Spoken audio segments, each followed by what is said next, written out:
অহংকার অত্যন্ত বলশালী। এই অহংকার মানুষকে কখনো নত হতে দেয় না, কিন্তু অদ্ভুত ব্যাপার হলো এই অহংকারী মানুষকে ধ্বংসের পথে নিয়ে যায়। যে অহংকার মানুষকে কখনো মাথা নত করতে দেয় না, সেটাই তার পতনের প্রধান কারণ হয়ে দাঁড়ায়। যখন মানুষ মনে করতে শুরু করে যে শুধুমাত্র আমিই যোগ্য, তখন থেকেই তার পতনের সূচনা ঘটে। দেখুন, যদি কোনো ব্যক্তি মনে করে আমি সবকিছু করতে পারি, সেটি হলো আত্মবিশ্বাস। কিন্তু যখন সে ভাবে শুধুমাত্র আমি এই কাজ করতে পারি, তখন সেটি অহংকারের রূপ নেয়। আর এই অহংকারই তাকে বিনাশের দিকে নিয়ে যায়। মনে রাখবেন, যখন আমি আর শুধুমাত্র এক হয়ে যায়, তখনই পতনের পথ শুরু হয়। তাই কখনোই অহংকারের চক্রব্যূহে আটকে যাবেন না। নিজের প্রতি বিশ্বাস রাখুন, অন্যের প্রতিও বিশ্বাস রাখুন, কারণ বিশ্বাসের মধ্যে বিশ্বের সমস্ত জিনিসের অস্তিত্ব বিরাজ করে। তাই অহংকারকে ত্যাগ করুন এবং আত্মবিশ্বাসের ওপর মনোসংযোগ করুন। অহংকার নয়, বিনম্রতা ও বিশ্বাসী জীবনকে সুন্দর করে তোলে। তাহলে আসুন ভালোবেসে একসঙ্গে বলি, রাধা রাধা। বরদান একটি অত্যন্ত বিচিত্র ও শক্তিশালী বিষয়। এই বরদান মানুষকে এক নিমেষে বিপরীত অবস্থান থেকে অন্য এক অবস্থানে পৌঁছে দিতে পারে। এক দরিদ্রকে রাজা বানিয়ে দিতে পারে, একজন দুর্বলকে পৃথিবীর সবচেয়ে শক্তিশালী ব্যক্তি বানিয়ে দিতে পারে। কিন্তু আমরা প্রায় একটি অত্যন্ত গুরুত্বপূর্ণ কথা ভুলে যাই, বরদান শব্দটির শেষে দান লুকিয়ে রয়েছে। এই দান শব্দটি আমাদের মনে রাখা উচিত, কারণ এই দানটি আমরা প্রাপ্তি হিসেবে পেয়েছি এবং সেই জন্য তার যথাযথ সম্মান করা আমাদের কর্তব্য। বরদান কখনোই অহংকারের কারণ হতে পারে না, বরং যদি আপনি বরদান পেয়ে অহংকার করেন, তাহলে সেই বরদান একদিন আপনার কাছ থেকে কেড়ে নেওয়া হতে পারে। বর অর্থাৎ শ্রেষ্ঠ, আর এই শ্রেষ্ঠ দানের ব্যবহার যদি আপনি কারো ক্ষতি করার জন্য করেন, তাহলে আপনার ক্ষতি নিশ্চিত। তাহলে বরদানকে সম্মান করুন, সঠিক পথে চলুন এবং সঠিক উদ্দেশ্যে তার ব্যবহার করুন। তাতে না শুধু আপনার জীবন বরদান দ্বারা সমৃদ্ধ হবে, বরং আপনার চারপাশে শান্তি ও সমৃদ্ধি প্রতিষ্ঠিত হবে। তাহলে আসুন বরদানের এই শক্তি ও সম্মানকে হৃদয়ে ধারণ করে ভালোবেসে একসঙ্গে বলি, রাধা রাধা। পিতা আর পুত্রের সম্পর্ক অত্যন্ত মধুর ও গভীর। পিতা তার সন্তানের জন্য স্বপ্ন দেখেন, তার উন্নতির জন্য সমস্ত চেষ্টা করেন, কিন্তু অনেক সময় সেই স্বপ্ন পূর্ণ হয় না। তখন পিতা মনে করেন যেসব কাজ তিনি করতে পারেননি, তার সন্তান তা অবশ্যই পূর্ণ করবে। যে উচ্চতায় তিনি পৌঁছাতে পারেননি, সেই উচ্চতায় তার সন্তান পৌঁছাবে, এটাই পিতার আশা। যখন পুত্র সেই পথ ধরে এগোতে থাকে, তখন পিতার অন্তরে দুঃখের পরিবর্তে গর্ব ও আনন্দের সঞ্চার হয়। তবে সমস্যা তখনই শুরু হয় যখন পুত্র তার পিতার যশ, শক্তি এবং শ্রদ্ধাকে দেখে হিংসা করতে শুরু করে। এই ধরনের মনোভাব কখনোই সন্তানের জন্য শুভ নয়। প্রতিটি সন্তানকে মনে রাখতে হবে যে পুত্র হওয়ার কারণে আপনি আপনার পিতার থেকে আরো বড় ও সফল হবেন, এটাই আপনার পিতার স্বপ্ন। কিন্তু এটি সুস্থ ও সুন্দরভাবে অর্জন করতে হবে। একটি সঠিক রেখা আঁকুন, যাতে আপনি নিজের উন্নতি করতে পারেন এবং আপনার পিতা গর্বিত হতে পারেন, কিন্তু কোনোভাবেই তাকে ছোট করার চেষ্টা করবেন না। ইতিহাস সাক্ষী, যারা অন্যদের ছোট করার চেষ্টা করেছেন, একদিন সেই মানুষই ছোট হয়ে গেছেন। এবং আমি নিশ্চিত আপনি কখনোই এটা চান না, কারণ একদিন আপনি নিজেও পিতার ভূমিকা পালন করবেন। তাহলে আসুন পিতার সেই অমূল্য শিক্ষা হৃদয়ে ধারণ করে সঠিক পথে এগিয়ে যাই। ভালোবেসে বলি, রাধা রাধা। মানুষ তার জীবনে ঈশ্বরকে গভীরভাবে মান্য করে। ভিন্ন ভিন্ন নামে ঈশ্বরকে স্মরণ করে, তার পুজো করে, আরাধনা করে। সে জানে ঈশ্বর তাকে শক্তি দেবেন, তাকে সাহায্য করবেন। কিন্তু যখন প্রশ্ন আসে গুরু এবং ঈশ্বরের মধ্যে তুলনার, তখন গুরুর মান কখনোই কম হতে পারে না। কারণ সত্যি বলতে গেলে গুরুই সেই সিঁড়ি, যার সাহায্যে আপনি ঈশ্বরের কাছে পৌঁছানোর পথ খুঁজে পান। সেই পথ আপনাকে শুধুমাত্র গুরুই দেখাতে পারেন। গুরু ছাড়া ঈশ্বর লাভ অসম্ভব। জীবনে অনেক সময় লক্ষ্য যতটা গুরুত্বপূর্ণ, তার থেকেও বেশি গুরুত্বপূর্ণ হয় সেই পথ যা আপনাকে লক্ষ্যে পৌঁছে দেবে। তাই এই পথকে সম্মান করতে শিখুন, অর্থাৎ গুরুকে সম্মান করতে শিখুন। কারণ গুরুই হলেন সেই প্রজ্বলিত আলোক স্তম্ভ, যিনি আপনাকে অন্ধকার থেকে আলোর পথে নিয়ে যান। গুরুই হলেন ঈশ্বরের প্রতিচ্ছবি, যিনি আপনাকে ঈশ্বরের সান্নিধ্যে পৌঁছানোর শিক্ষা দেন।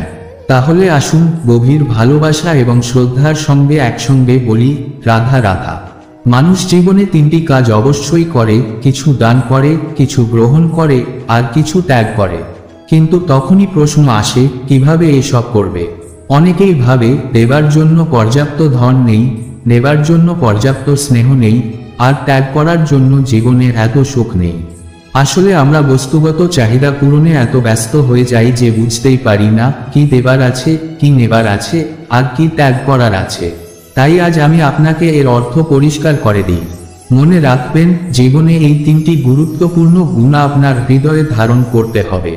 দেবার জন্য আছে দান, নেবার জন্য আছে জ্ঞান, ত্যাগ করার জন্য আছে অহংকার। যখন আপনি দান করতে শিখে যাবেন, তখন জ্ঞান অর্জনের শক্তি আপনার ভেতর থেকেই জেগে উঠবে। আর যখন এই জ্ঞান আপনার মধ্যে প্রবেশ করবে, তখন অহংকার স্বয়ং আপনার কাছ থেকে দূরে সরে যাবে। যে ব্যক্তি এই দান, জ্ঞান এবং ত্যাগের মধ্যে ভারসাম্য বজায় রাখতে পারে, তার জীবন কেবল এই পৃথিবীতেই নয়, লোক পরলোক সবকিছুই শুদ্ধ এবং প্রশংসনীয় হয়ে ওঠে। যেই দিন আপনি দান করতে শিখবেন, জ্ঞান আহরণ করতে শিখবেন, আর অহংকার ত্যাগ করতে শিখবেন, সেই দিন থেকে আপনার মধ্যে ঈশ্বরের অস্তিত্ব উপলব্ধি হবে।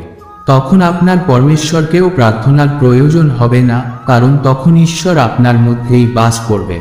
তাহলে আসুন এই সুন্দর সত্যকে হৃদয়ে ধারণ করে ভালোবেসে একসঙ্গে বলি, রাধা রাধা। সাথী এই শব্দটির ব্যাখ্যা অনেকভাবেই করা হয়, কিন্তু তার মূল অর্থ একটাই, তিনি যিনি আপনার সঙ্গী হন। তিনি আপনার মিত্র, সখা, বন্ধু, যিনি জীবনের প্রতিটি মুহূর্তে আপনার পাশে থাকেন। কিন্তু প্রশ্ন হলো, আপনার সাথী কে হতে পারেন? আপনার সাথী হলেন সেই ব্যক্তি যিনি দুঃখের সময় আপনার পাশে দাঁড়ান, আপনার হাত ধরে রাখেন।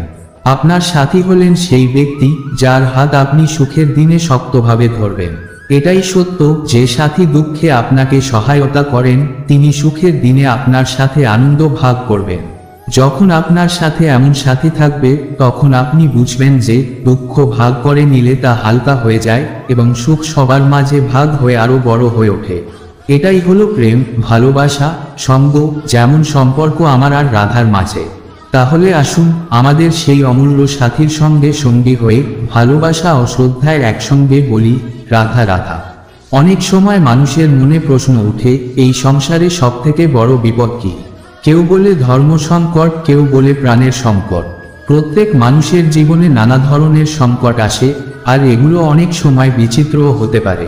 এই সংসারটা আসলে সংকট দ্বারা পরিপূর্ণ, কিন্তু সেগুলোর সম্মুখীন কিভাবে হতে হবে সেটাই আসল প্রশ্ন। ধরি এক ধনী ব্যক্তির কথা। তার জীবনের সংকট কি হতে পারে? সে চিন্তা করতে পারে, কেউ তার সম্পত্তি চুরি করে না তো? এবার একটি চোরের জীবনের সংকট কি হতে পারে? সে যদি চুরি করতে গিয়ে একটাও ঝুঁকি নিতে না পারে, তখন সে ধরা পড়ে যাবে, ঠিক না? এইরকম পরিস্থিতি যেখানে সংকট একে অপরের জন্য সংকট হয়ে দাঁড়ায়, সেটা জীবনের অঙ্ক হয়ে থাকে। কিন্তু জীবনের সংকটের সম্মুখীন কিভাবে হওয়া উচিত? এর উত্তর খুব সহজ, সবকিছু নির্ভর করে আপনার মনের উপর। যদি আপনি নিজের মনকে নিয়ন্ত্রণ করতে পারেন, তবে সব ঠিক থাকবে। ধনী ব্যক্তি যদি তার মনকে নিয়ন্ত্রণ করে, তার সম্পদকে শুভ কাজে, সমাজের সেবায়, বিকাশে কাজে লাগায়, তবে তার আর চুরির ভয় থাকবে না। আর যদি চোর তার মনকে সংযত করে, তার কর্মকে নিয়ন্ত্রণ করে, তাহলে সে কখনো ধরা পড়বে না। এটা খুব সহজ। সংকট যতই বড় হোক, তার সম্মুখীন হওয়ার একটাই উপায় আছে, আর সেটি হলো আত্মনিয়ন্ত্রণ। যদি আপনি নিজের মনকে নিয়ন্ত্রণে রাখতে পারেন, তাহলে যে কোনো সংকটের সম্মুখীন হয়ে আপনি সঠিকভাবে তার মোকাবিলা করতে পারবেন। তাহলে এটি মনে রাখুন, নিজের মনের নিয়ন্ত্রণে থাকুন, আর দেখুন জীবন কত সহজ হয়ে যাবে। তাহলে আসুন আর আমার সাথে ভালোবেসে বলুন, রাধা রাধা। আমাদের মনে যখন কোনো প্রশ্ন ওঠে, কোনো দ্বন্দ্ব জাগে, তখন আমরা আমাদের গুরু বা আরাধ্যের কাছে চলে যাই, তাদের কাছে প্রশ্ন করি। একদিন এমনই এক মুহূর্তে আমি পৌঁছলাম আমার আরাধ্য মহাদেবের কাছে। আমি তাকে প্রশ্ন করলাম, মহাদেব, জীবনে আনন্দ পাওয়ার উৎসব, প্রেম ভাগ করে নেওয়ার এবং জীবনকে উপভোগ করার সর্বশ্রেষ্ঠ সময় কোনটা? মহাদেব হাসলেন এবং বললেন, জীবনে উৎসব পালনের সবচেয়ে শ্রেষ্ঠ দিন হলো মৃত্যুর ঠিক আগের দিন। প্রেম ভাগ করে নেওয়ার সবচেয়ে শ্রেষ্ঠ মুহূর্ত হলো মৃত্যুর ঠিক আগের মুহূর্ত। জীবনকে উপভোগ করার সর্বশ্রেষ্ঠ প্রহর হলো মৃত্যুর এক প্রহর পূর্বে। আমি তখন কিছুটা চমকে গেলাম এবং বললাম, কিন্তু মহাদেব, মৃত্যু তো অনিশ্চিত। আমরা জানি না কবে আমাদের মৃত্যু হবে। মহাদেব আবার হাসলেন এবং বললেন, যদি তুমি এমনভাবে জীবন কাটাও যেন প্রতিটি দিন, প্রতিটি মুহূর্ত, প্রতিটি প্রহর তোমার শেষ দিন, শেষ মুহূর্ত, শেষ প্রহর, তাহলে তোমার সমস্ত জীবন আনন্দে পরিপূর্ণ হয়ে যাবে। এটাই হলো জীবনের আসল রহস্য, প্রতিটি মুহূর্তকে শেষ মুহূর্ত হিসেবে মনে করে বাঁচা। তাহলে আসুন আমরা সবাই এই সত্য মনে রাখি এবং একসাথে বলি, রাধা রাধা। আপনার জীবনে প্রকৃত বন্ধু আসলে কে? তিনি কি যিনি সময় মতো আপনাকে সাহায্য করেন, নাকি যিনি প্রয়োজনের সময় আপনাকে অর্থ দেন? দেখুন, আমরা মানুষ এবং আমাদের জীবনে লেনদেন একটি স্বাভাবিক ব্যাপার। কিন্তু অনেক সময় আমরা এমন ভুল করে বসি যে তাকে প্রকৃত বন্ধু বলে মনে করি, যিনি আমাদের কোনো বহুমূল্য উপহার দেন। তবে সত্যিই কি তাই? এবার ভাবুন, আপনার জীবনের সেই অমূল্য উপহার কি? আপনার সেই অমূল্য মিত্র আসলে কে? যদি আপনি আমাকে জিজ্ঞেস করেন, আমি বলবো, স্বর্ণ, হিরে, মুক্ত কিংবা ধন সম্পদ এগুলো কখনোই প্রকৃত মূল্যবান নয়। সত্যিকারের বহুমূল্য জিনিস হলো সঙ্গ। যখন আপনি একা হয়ে যাবেন, যখন কঠিন সময় আপনার জীবনে আসবে, যখন আপনার সত্যিকার সমর্থনের প্রয়োজন হবে, সেই মানুষ যিনি আপনাকে নিঃস্বার্থভাবে সঙ্গ দেবেন, যিনি আপনাকে প্রয়োজনের সময় সময় দেবেন, যিনি আপনার প্রতি তার সম্পূর্ণ সমর্পণ দেখাবেন, তিনিই আপনার প্রকৃত বন্ধু। বন্ধুত্বের অর্থই হলো নিজেকে সম্পূর্ণরূপে অন্যের প্রতি উৎসর্গ করা। তাই যিনি আপনার এই 3 গুণে সাথী হন, তার জন্য নিজের প্রাণ উজাড় করে দিন, কারণ তিনিই আপনার জীবনের আসল মিত্র। তাহলে আসুন সেই প্রকৃত বন্ধুকে হৃদয়ে স্থান দিয়ে ভালোবেসে একসঙ্গে বলি, রাধা রাধা। ভক্তি এবং শক্তি, এই দুইয়ের মধ্যে সম্পর্ক অত্যন্ত সরল এবং গভীর। মানুষ ভক্তি করেন যাতে তিনি শক্তি লাভ করতে পারেন, কিন্তু প্রায়ই দেখা যায় শক্তি লাভ করার পর ভক্তির ভাব ভুলে যান এবং সেই শক্তির প্রতি আসক্তিতে মত্ত হয়ে পড়েন। আর এখান থেকেই শুরু হয় তার পতনের যাত্রা। কেন এমন হয়? কারণ ভক্তির দ্বারা প্রাপ্ত শক্তি সবসময় অন্যের কল্যাণে ব্যবহার করার জন্যই দেওয়া হয়। এই শক্তি অন্যের মঙ্গল করার জন্য, কারোর উপকার করার জন্য, কিন্তু কখনোই কারোর বিনাশ করার জন্য নয়। এখন আমি আপনাদের একটি উদাহরণ দিয়ে বোঝাই। ধরুন একটি কোদাল। এই কোদাল দিয়ে আমরা মাটি কোপাতে পারি, একটি গর্ত খুঁড়ে একটি বৃক্ষের বীজ বপন করতে পারি। সেই বৃক্ষ বড় হয়ে ফল দেবে, ছায়া দেবে এবং পরিবেশের মঙ্গল করবে। কিন্তু যদি সেই কোদালের ব্যবহার আমরা কারোর ক্ষতি করার জন্য করি, তাহলে ক্ষতি শুধুমাত্র আমাদেরই হবে। কারণ শক্তির অপব্যবহার সবসময় ধ্বংসের দিকে নিয়ে যায়। তাই জীবনে যদি আপনি কোনো শক্তি লাভ করেন, হোক তা ভক্তির দ্বারা অথবা অন্য যে কোনো পথেই, তার সৎ ব্যবহার করতে শিখুন। সেই শক্তি যদি সৎ পথে ব্যবহার করেন, তাহলে তা আপনার জীবনে উন্নতি এবং শান্তি নিয়ে আসবে। আর যদি সেই শক্তি অপব্যবহার করেন, তাহলে সেই শক্তি আপনার পতনের কারণ হয়ে দাঁড়াবে। তাহলে আসুন ভক্তি এবং শক্তির এই পবিত্র সম্পর্ককে বুঝে জীবনকে সার্থক করে তুলি। ভালোবেসে একসঙ্গে বলি, রাধা রাধা। জীবনে অনেক সময় সমস্যা আমাদের চারপাশ থেকে ঘিরে ফেলে। এই সমস্যাগুলো বিভিন্ন রকমের হতে পারে: আর্থিক সমস্যা, পারিবারিক সমস্যা, সম্পর্কের সমস্যা, দৈনন্দিন জীবনের সমস্যা কিংবা মানসিক দ্বন্দ্ব। সমস্যা যাই হোক না কেন, তার সমাধান আমাদের অন্তরে কোথাও না কোথাও লুকিয়ে থাকে। এই অন্তরের গভীরতায় লুকিয়ে থাকা যে জ্ঞান, সেটাই হলো আত্মা। আত্মা আসলে পরমাত্মারই একটি অংশ, আর পরমাত্মা কখনোই কিছু অনুচিত করতে শেখায় না। তাই আত্মা খুব ভালো করেই জানে কোনটা সঠিক এবং কোনটা ভুল। তবে আসল কথা হলো আপনাকে নিজের মনকে বুঝতে হবে, কারণ আত্মা তো সরাসরি পরমাত্মার কাছ থেকে আসে, কিন্তু মন হলো এমন কিছু যা আমরা এই সংসার থেকে অর্জন করি। সংসারের দেখা, শোনা, শেখা থেকেই মন গড়ে ওঠে। যেদিন আপনার মন আর আত্মা এক হয়ে যাবে, সেদিন আপনার সমস্ত সমস্যার সমাধান আপনার ভেতরেই মিলবে। তখন আর কোনো সংকট আপনাকে পীড়া দেবে না, কোনো ঝঞ্ঝাট আপনাকে দমিয়ে রাখতে পারবে না, কারণ সেই সমস্যার উত্তর তখন আপনার জীবন হলো আত্মিক সুখের উৎস। যখন আপনি কোনো মহৎ কাজ করেন, তখন আপনার মন আপনাকে জানিয়ে দেয় আজ আপনি একটি ভালো কাজ করেছেন। সেটাই হলো সত্যিকারের আত্মিক সুখ। জীবনের আসল মানে এটাই। অতীতের দুঃখ কিংবা নিন্দার কারণে যে কষ্ট আপনার জীবনে আসে তা ভাবা বন্ধ করুন, বরং বর্তমান সময়ে ভালো কাজ করুন এবং ভবিষ্যৎকে উজ্জ্বল করুন। নমস্কার শ্রোতা বন্ধুরা, বঙ্কর্স ডায়েরি চ্যানেলে আপনাদের সবাইকে আন্তরিক স্বাগত জানাই। আজকের এই বিশেষ ভিডিওতে আমরা জানতে চলেছি ভগবান শ্রীকৃষ্ণের মূল্যবান কিছু উপদেশ। এই উপদেশগুলি যদি আপনি আপনার জীবনে কাজে লাগান তবে সফলতা অর্জন করা আপনার জন্য সহজ হয়ে উঠবে। তাই অনুরোধ করব, ভিডিওটি মনোযোগ সহকারে শেষ পর্যন্ত দেখুন। যদি ভিডিওটি আপনাকে ভালো লাগে এবং উপকৃত করেন তবে অবশ্যই একটি লাইক দিয়ে প্রিয়জনদের সঙ্গে শেয়ার করুন, যাতে তারাও এই গুরুত্বপূর্ণ বিষয়গুলি জানতে পারে। আপনারা যারা আমাদের চ্যানেলে নতুন তারা অবশ্যই চ্যানেলটি সাবস্ক্রাইব করুন এবং বেল আইকনে ক্লিক করুন, যাতে এমন আরও মূল্যবান ভিডিওর নোটিফিকেশন আপনি পান। এবং কমেন্টে লিখতে ভুলবেন না, জয় শ্রীকৃষ্ণ। তাহলে আর দেরি না করে চলুন আজকের এই সুন্দর ও জ্ঞানগর্ভ ভিডিওটি শুরু করা যাক। লোভ এবং ক্রোধ এই দুই আবেগের মধ্যে একটি গভীর সম্পর্ক রয়েছে। প্রথমে শুনতে অবাক লাগতে পারে, কিন্তু একটু গভীরে চিন্তা করলে বিষয়টি স্পষ্ট হয়ে উঠবে। জীবনে যখন আমরা কোনো বস্তু বা সাফল্য পাওয়ার বাসনা করি তখন সেই ইচ্ছার পূরণ হওয়ার পর আমরা সেটিকে নিজেদের কাছে ধরে রাখতে চাই। সেই আকাঙ্ক্ষা থেকে জন্ম নেয় লোভ। কিন্তু যখন সেই বস্তু বা সাফল্য আমাদের হাতছাড়া হয়ে যায় তখন সেই লোভ রূপান্তরিত হয় ক্রোধে। এই ক্রোধের ফলে মনে ভয়, সন্দেহ এবং অনিশ্চয়তার সৃষ্টি হয়। আমাদের মনে হতে থাকে, আমি কি এই জিনিসের যোগ্য ছিলাম না? আমার চেষ্টায় কি কোনো খুঁত ছিল? আমি কি কোনো ভুল করেছি? এই চিন্তাগুলো আমাদের মনের শান্তি নষ্ট করে এবং আমাদের যুক্তি ও বিবেককে দুর্বল করে তোলে। আর যখন একজন মানুষ তার বিবেক হারায় তখন তার জীবনের সঠিক দিশা হারিয়ে যায়।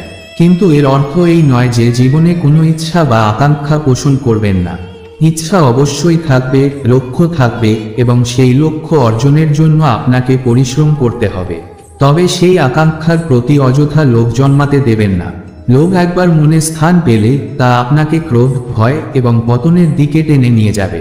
তাই লোভকে নিজের জীবন থেকে দূরে রাখুন, তবেই ক্রোধ দূরে থাকবে এবং আপনার জীবন হবে শান্তিময় ও সুন্দর।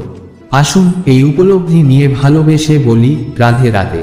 কখনো কখনো আমরা অনেক কিছু পরিকল্পনা করি, বড় বড় স্বপ্ন দেখি, কিন্তু যখন সেই পরিকল্পনাগুলো বাস্তবায়ন করতে পারি না বা স্বপ্নগুলো পূরণ করতে ব্যর্থ হই তখন আমরা দুঃখী হয়ে পড়ি। সংসারের সামনে আমরা অনেক প্রতিশ্রুতি দিই, এই কাজ আমি করব, এই সাফল্য আমি অর্জন করব, কিন্তু বাস্তবে তা করতে পারি না। এর প্রধান কারণ হলো আমাদের একাগ্রতার অভাব। আমরা একাগ্র হয়ে পড়ি এই সংসারকে কিছু প্রমাণ করার জন্য, যেখানে আমাদের মূল একাগ্রতা থাকা উচিত আমাদের নিজের কর্মের উপর। কোন বস্তু বা সাফল্যের কামনা করাই যথেষ্ট নয়, তার জন্য সঠিক পরিকল্পনা, কঠোর পরিশ্রম এবং নিরবচ্ছিন্ন মনোযোগ দরকার। কিন্তু আমরা তা না করে সংসারের সামনে নিজের প্রতিশ্রুতিগুলো বড় করে তুলতে চেষ্টা করি। এটা মনে রাখা উচিত যে একবার আপনি সাফল্য অর্জন করলে সংসার এমনিতেই তা দেখতে পাবে। তাই প্রতিশ্রুতি দেওয়ার পরিবর্তে নিজের মনে দৃঢ় সংকল্প নিয়ে অগ্রসর হন। শুধু ভাবা নয়, বাস্তবে তা কার্যকর করুন। বলার পরিবর্তে সেটা করে দেখান। একবার যখন আপনি সাফল্যের শিখরে পৌঁছবেন তখনই আপনি সংসারকে বলতে পারবেন, যা আমি ভেবেছিলাম তা আমি করে দেখিয়েছি। তাই ভাবনা নয়, কর্মই আপনার প্রকৃত দিশা। আসুন নিজের কর্মে মনোনিবেশ করি এবং হৃদয় থেকে বলি, রাধে রাধে। এই যে সূচ এবং সুতো, তাদের মধ্যে এক অদ্ভুত সম্পর্ক রয়েছে। সূচের স্বভাব হলো গেঁথে যাওয়া, আর যদি এটি গেঁথে যায় তবে সেটা যন্ত্রণার কারণ হতে পারে। কিন্তু যখন সূচ এবং সুতো একত্রিত হয় তখন তা খুবই শক্তিশালী হতে পারে, কারণ তারা একসাথে একটি বস্ত্র নির্মাণ করতে পারে, একে অপরকে জুড়ে দিয়ে কিছু নতুন সৃষ্টি করতে পারে। এটি একটি গুরুত্বপূর্ণ শিক্ষা দেয় যে সংগঠন এবং একতা কতটা শক্তিশালী। যদি আপনি একত্রিত হয়ে একটি দিশায় এগিয়ে চলেন তবে নেতিবাচক শক্তিও ইতিবাচক শক্তির রূপ নিতে পারে। এটা মনে রাখতে হবে যে আপনি কার সাথে আছেন, আপনি কিভাবে একত্রিত হচ্ছেন। যদি আপনি সুতো হন এবং অন্য ঘড়ির সঙ্গে যুক্ত হন তবে হয়তো অন্য ঘড়ির সুতো কাটতে সাহায্য করবেন, কিংবা অন্য কেউ আপনার সুতো কাটতে পারে। কিন্তু যদি আপনি সুতো হন এবং সূচের সাথে যুক্ত হন তাহলে আপনি সৃষ্টি করতে পারবেন, নির্মাণ করতে পারবেন, একত্রিত হতে পারবেন। আপনার কাজ হবে শ্রেষ্ঠ এবং আপনার যোগ্যতা অনুযায়ী আপনি সাফল্য অর্জন করবেন। এটি আমাদের শেখায় যে আমরা যেই কর্মই করি সেটা যদি সৎ হয় তাহলে তার শুভ ফল আমাদেরই ভোগ করতে হয়, কিন্তু যদি আমরা অসৎ কর্ম করি তাহলে তার ক্ষতি আমাদেরই হবে। তাই আপনি কি সুফল চান নাকি ক্ষতি তা নির্ভর করছে আপনার কর্মের ওপর। আপনি সৎকর্ম করলে তার ফলও শুভ হবে এবং আপনি সেই শুভ ফল পাবেন, কিন্তু যদি আপনি অপকর্ম করেন তখন সেই ক্ষতি আপনারই হবে, যদিও অন্য কেউ লাভবান হতে পারে। তাহলে আপনার কর্মের দিকে মনোযোগ দিন, সঠিক পথে চলুন, সৎকর্ম করুন এবং তার ফল আপনি নিজেই পাবেন। রাধা রাধা বলুন আর ভালো কাজে নিজেকে সম্পৃক্ত করুন।